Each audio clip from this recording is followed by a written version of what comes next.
Tonight on The Edge, a nurse is hit and killed while trying to save a patient who wandered away from a care facility. Fox News' Dave Spencer is live with more on the incident and on the type of person she was. Dave, lots of people remembering her tonight.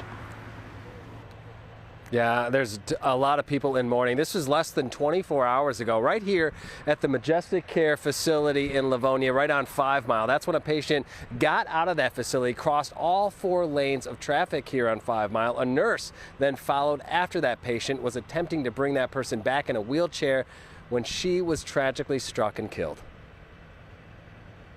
This is Latrice Pebbles Jones, or Pebbles as family and friends called her, a nickname she earned young. She was short and really cute. She was also passionate about helping others, coming from a large family and raising 3 kids herself.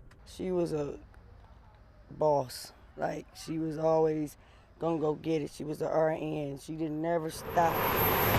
On Sunday night, she was working as a nurse at the Majestic Care facility. A patient had walked out the door and crossed the road. Pebbles went to go get her. Patient was laying by, on the grass and laying in 5 Mile. She was saying there's some random stuff, and the workers are trying to get her back off the ground and get her back to Majestic. As they were heading back across 5 Mile, it happened. Getting her back across the street in the wheelchair, and a car came down 5 Mile and hit the worker, and then ended up hitting 2 other vehicles.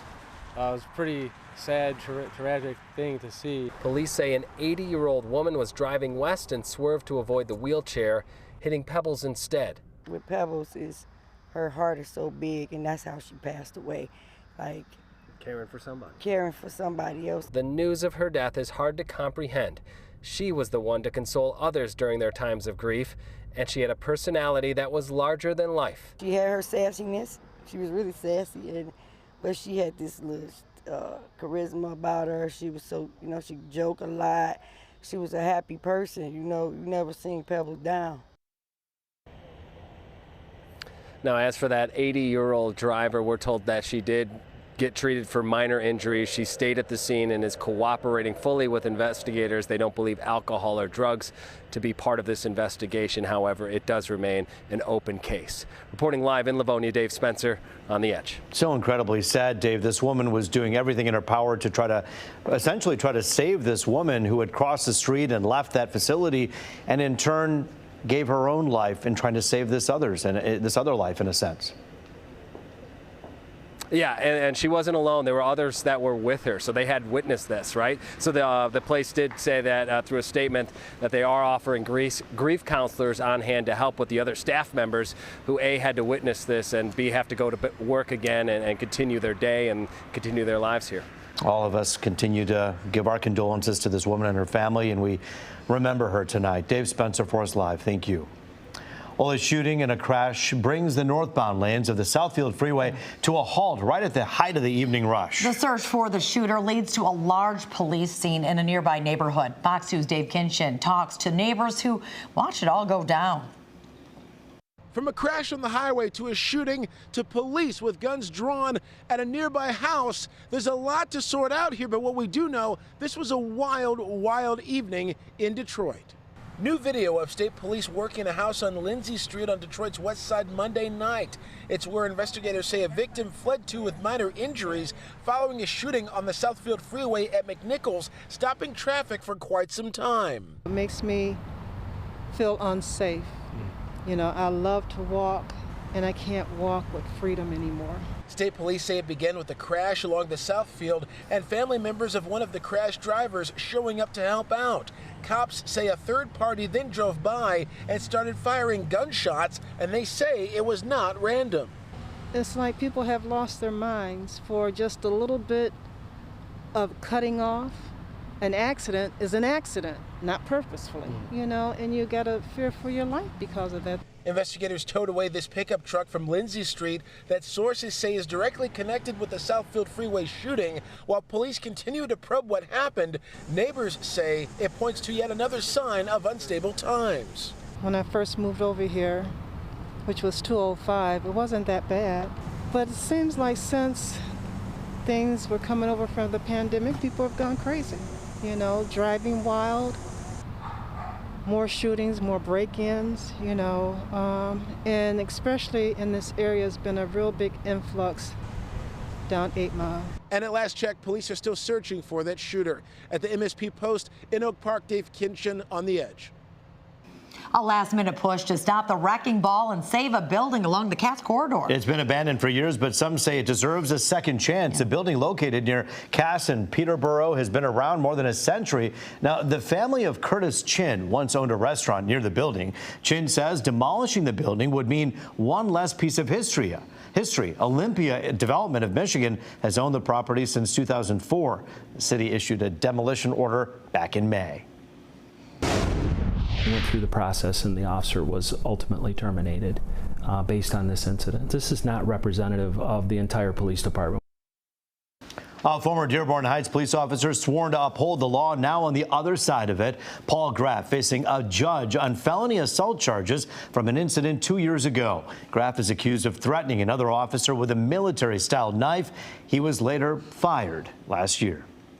That's very unsettling. How could that happen with all the cameras and all the safety that's supposed to be down here?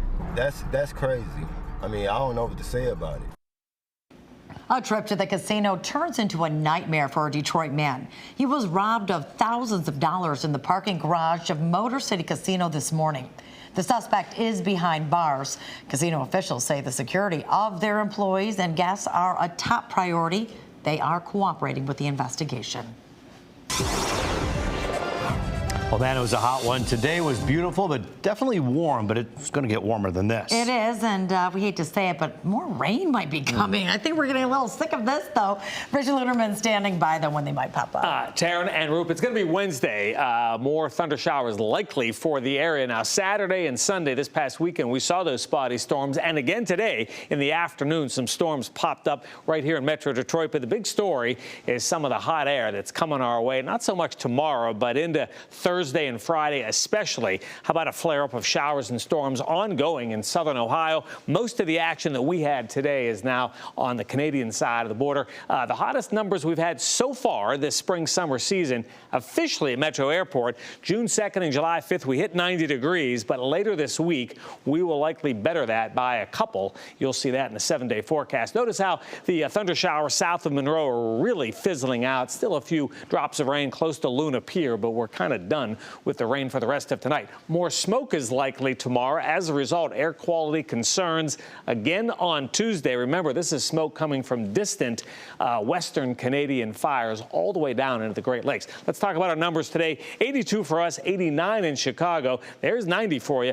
Minneapolis close to that down in Champaign. So when you look at the numbers, we actually were below where we should be, but that'll be changing. Look at the record for today, 105 set back in 1934. A lot of us have numbers falling back into the upper 60s right now. Where it's rained, the humidity is up a bit. The dew points are up because of the low-level moisture, but a lot of green on the map. 71 Grand Rapids, 73 down in Fort Wayne. Some storms in the area of Columbus. They're at 65, but some of the heat out west is going to spill into the Great Lakes starting Wednesday, but especially for Thursday and Friday. Now, Fox Futurecast shows tomorrow is a dry day for us, but it's Wednesday that our next piece of energy moves through the Great Lakes. This is 3:34 o'clock Wednesday, and you can see strong, perhaps severe storms here, and that'll continue into Wednesday evening. In fact, we are included in that area for slight risk of severe Wednesday. For the rest of tonight, any stray showers will be ending.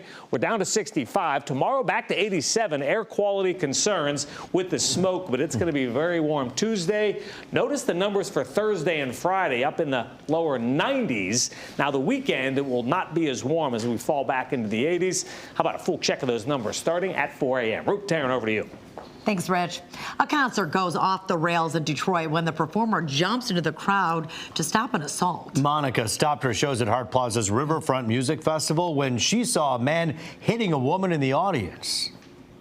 As soon as I pulled my phone out, I think they punched, or he punched her, and then I heard Monica screaming, "Don't hit her, don't hit her," and just yelling and stuff. And then I remember her jumping off stage. That photographer worked Saturday's concert. He shared his video, which, as you see here, appears to show a man swing at a woman.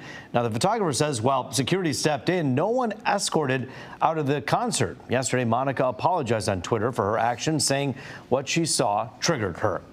Detroit police sharing some good news tonight. Violent crime, they say, is down compared to this time last year. As of July 20th, there were 143 homicides in the city, down 7% from 2022.